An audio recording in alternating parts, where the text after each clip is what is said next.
It's 3:47 in the morning. The room is black except for your phone. You're not scrolling social media anymore. You're scrolling for evidence.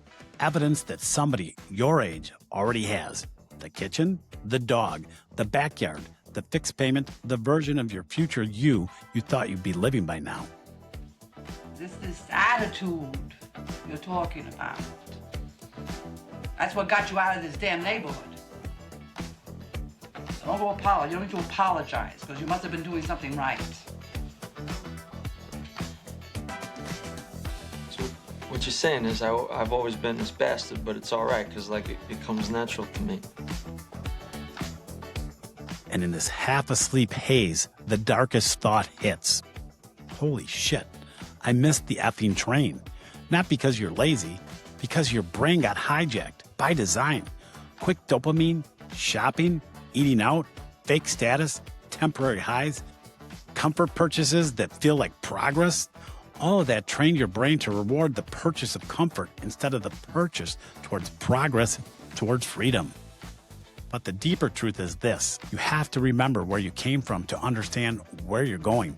Because once you do, you'll stop trying to survive in the neighborhood you're in and start building the life that gets you into the neighborhood you actually want. And to do that, you have to stop being Mr. Nice Guy, and you have to become the bastard your future deserves. Yeah, and this is where the whole thing snaps. If you had half a brain, that thick skull of yours, you'd stop worrying about trying to change other people and start worrying about changing yourself.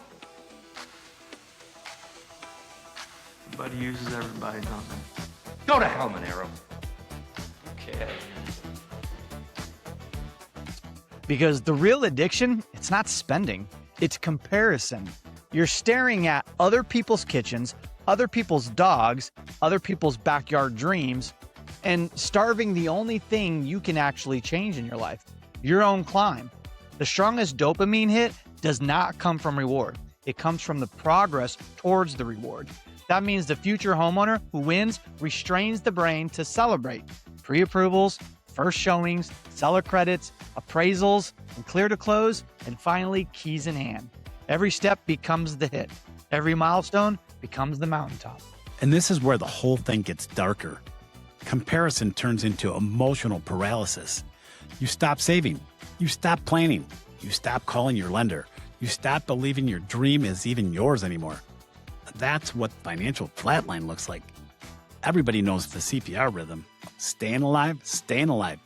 That beat, it keeps the heart moving. And that's what this episode is. We're giving CPR to your future before the dream flatlines completely. Restoring movement, restoring confidence, restoring the heartbeat of progress. Because the only way for you to strut into your future is to act like you already own the damn joint. What I want to do? What? You know what I want to do? Strut.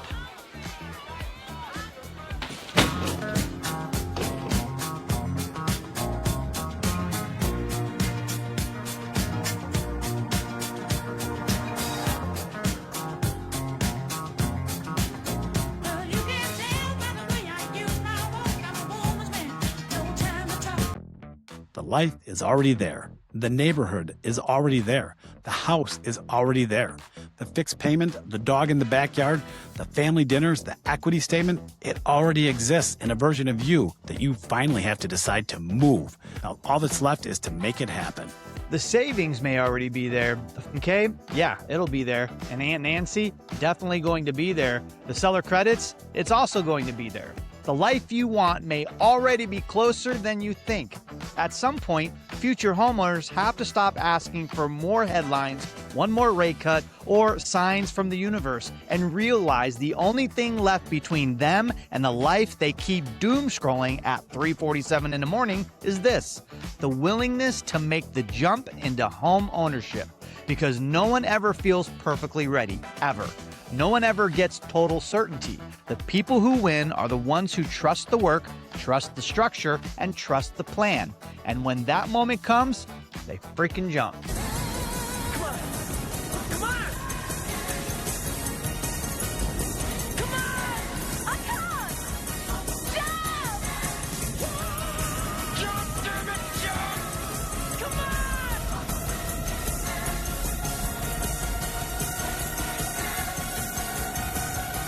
And that leap changes everything. Welcome to episode 54, Staying Alive.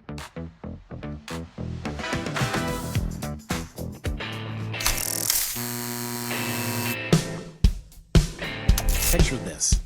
The room is dark except for the glow of your phone. You're one thumb swipe away from sleep, and then there it is, a reel of somebody your age walking through a house that looks suspiciously like the life you promised yourself by now. Big kitchen island, kids running upstairs, a dog losing its mind in the backyard. The caption, hard work pays off. And for a second, your stomach drops. Not because you're jealous, because something deeper hits you. I'm not watching their house. I'm watching the timeline that I thought I'd be living by now. That's the moment this stops being social media and it starts becoming psychological warfare. Because one innocent swipe suddenly feels like I might be on the wrong train. And the scary part, most people don't realize the train left slowly enough that it felt normal. That's the trap. The delay never feels reckless. It actually feels responsible. Wake up, go to work, pay rent, renew the lease. Tell yourself next year is the year. That rhythm feels like adulthood. But what if that's the lie? Alive enough to keep you moving, not moving enough to ever actually break free. That's the staying alive beat underneath this whole episode. Yeah, Manly, that right there is where the wealth transfer actually starts. Over the last 10 years, U.S. home prices have climbed roughly 105%. So the $425,000 home someone emotionally connected with 10 years ago is now sitting around $871,000. That's roughly $446,000 in appreciation gains alone. And that's before principal paydown even enters the conversation. So when someone says maybe next year, they may not realize they just turned hesitation into a $500,000 timeline shift. That's why the chest punch is real. The math underneath, it's brutal. And here's where the fear flips into leverage. The same headlines freezing future homeowners right now, rate volatility, inflation fatigue, recession chatter, geopolitical conflict like Iran, and the cost of living pressure, it's creating 10 to 12,000 in seller credits, 5 to 8,000 in price cuts, and 4 to 6,000 in first-year buyer relief. And it's softer leverage, lower competition in key markets. That's a $25,000 to $30,000 first-year financial swing. And that's before the decade math even starts. So the wild irony is this.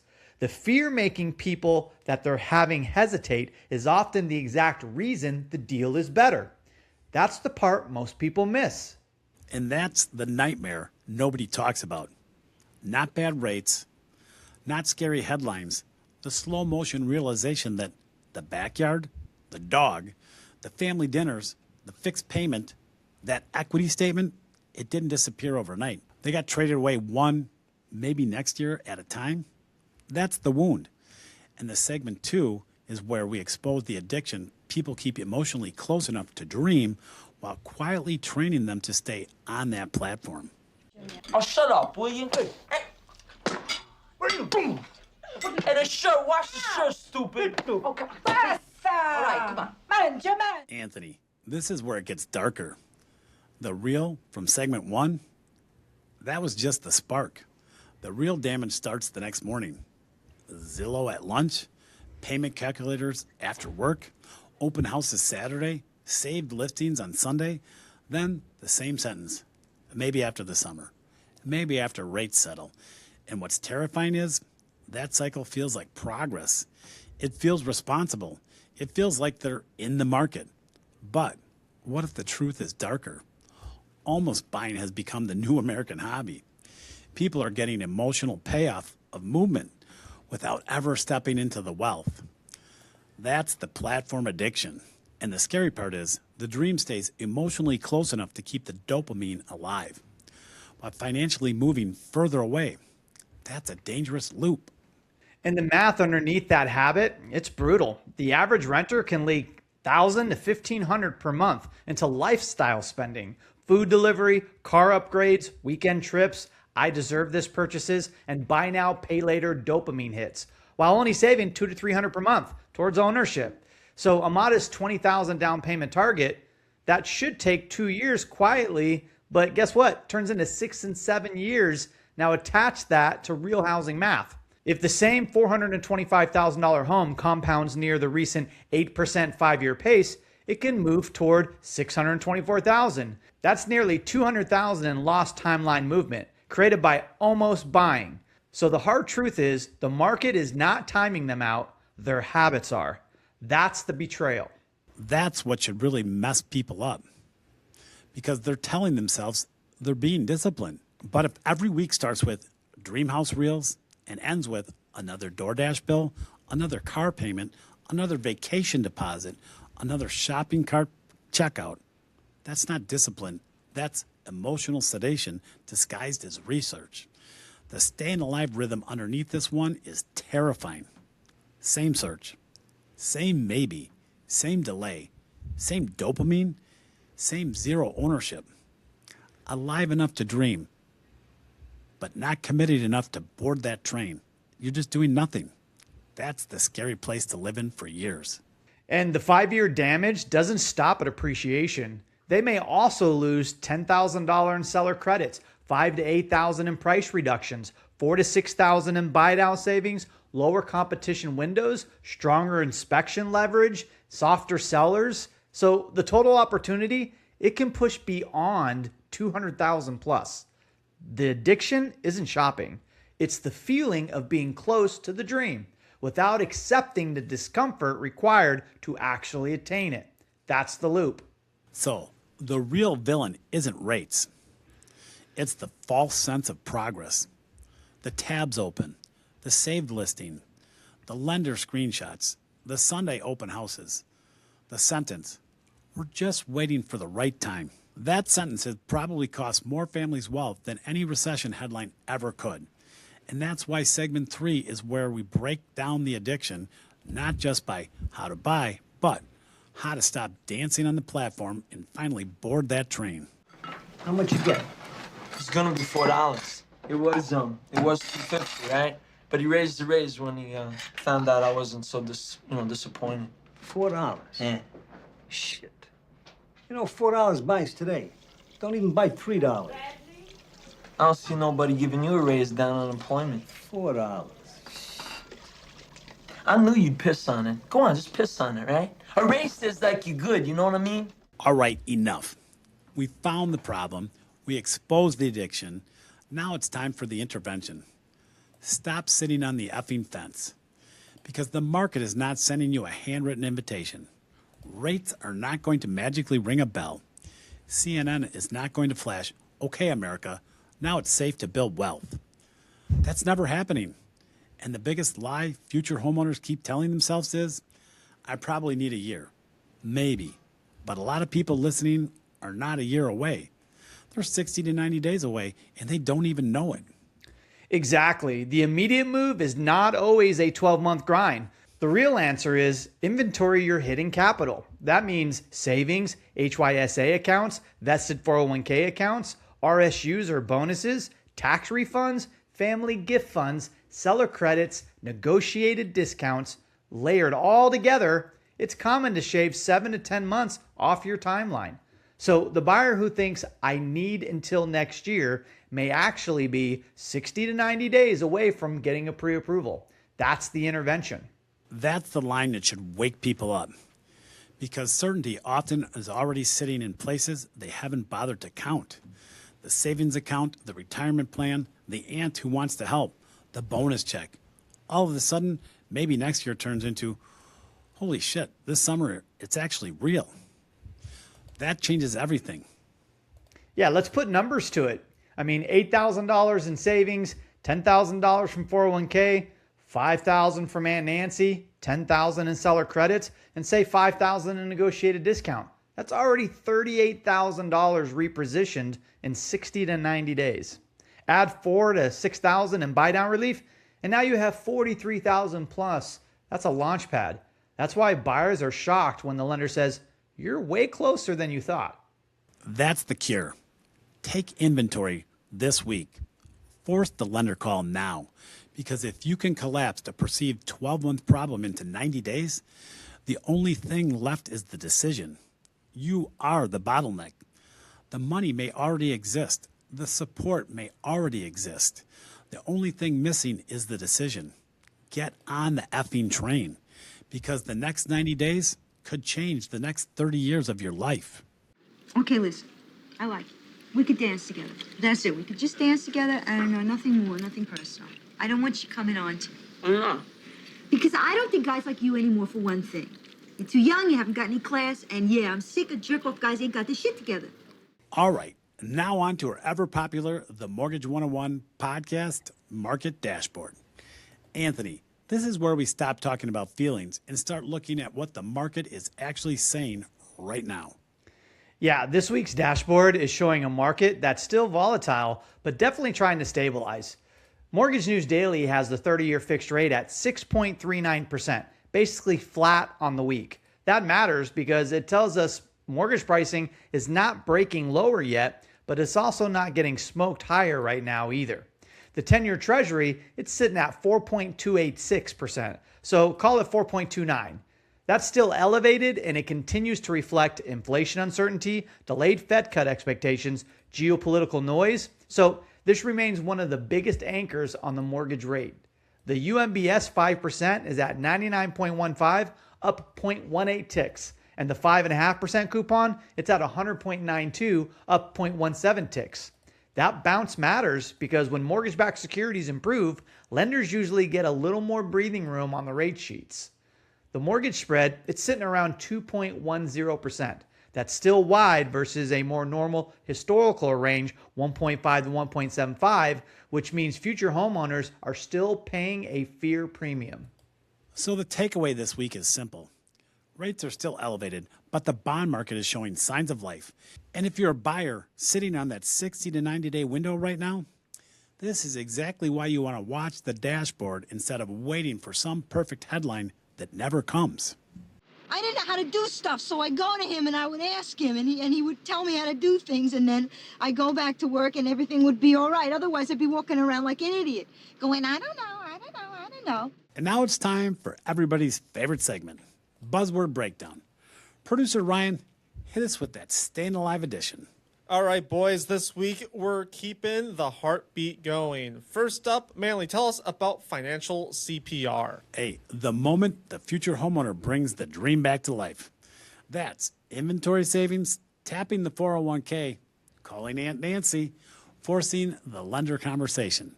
It's the exact move that turns maybe next year into this summer, it's real. All right, number 2 today, we have fear premium. Anthony? Yeah, that's a good one. That's the extra affordability tax buyers pay when the markets are nervous. This week, the spread is still around 2.1%. That uncertainty is literally baked in the payment. And when that fear premium compresses, affordability, it comes back to life and very fast. All right, term number 3 today is platform syndrome. Manly? Emotionally close enough to dream, not committed enough to board the train. This is the disease of sage things, Zillow scrolling, payment calculators, no lender call.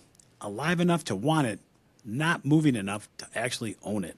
All right, term number 4 is stage ready buying power. Anthony? Yeah, that's when the money is already there. It just hasn't been organized, hasn't been seen. Savings, gift funds, seller credits, discounts. That's how buyers suddenly realize that they're 60 to 90 days from stepping on stage. All right, final term for today, the leap window. Manly? The moment when numbers, the support, and the plan are all lined up, and the only thing left is jumping into ownership before another year disappears. That's the window, and it closes faster than people think. That's a wrap on this week's Buzzword Breakdown Staying Alive edition. Back to you, boys. You know what I want to do? What? You know what I want to do? What? Strut. All right, here's the truth. The dream doesn't die because people can't afford it. It dies because they stay emotionally close enough to want it, but never close enough to make that leap. And this week's whole message is simple. The life you want may already be 60 to 90 days closer than you think. The money might already be there. The support might already be there. The strategy might already be there. The only thing left is the decision. Yeah, so stop waiting for the perfect rate. It's never going to be there. Stop waiting for the perfect headline. You're going to find a lot of noise. And stop waiting for permission, because the people who change the next 30 years are the ones willing to move within the next 90 days. And that's how you keep the dream alive. If this hit home, make sure that you like, follow, and subscribe. And send this to someone who's still dancing on the platform, afraid to jump on the train. We'll see you next week on the Mortgage 101 podcast. Oh, almost forgot. Before we get out of here, here's your fun factoid for this week. Anthony, tell us about the year 1977. Yeah, the year 1977, the cultural runway that gave us the whole Saturday Night Fever, Staying Alive era. Maybe one of the best and most stacked years ever. Think about this. Star Wars changed movies forever. The Apple II to be exact, it launched the home computer revolution. Voyager 1 and 2 were launched deep into space. The Atari 2600, that changed gaming. Studio 54 became the heartbeat of the nightlife. And yes, disco completely took over America. So while this week's theme is staying alive, 1977 itself, it was basically the year culture learned how to strut. Girl from the heart of Wisconsin to the waves of Hawaii, Manly and Anthony keep it real, not salesy. Breaking down rates and the truth you need to know, with a little soul and a little homegrown flow. It's the Mortgage 101 podcast where real talk meets home at last. Manly's got that Midwest soul. Anthony brings that island roll when the market swings and you don't go fast. Tune in, the Mortgage 101.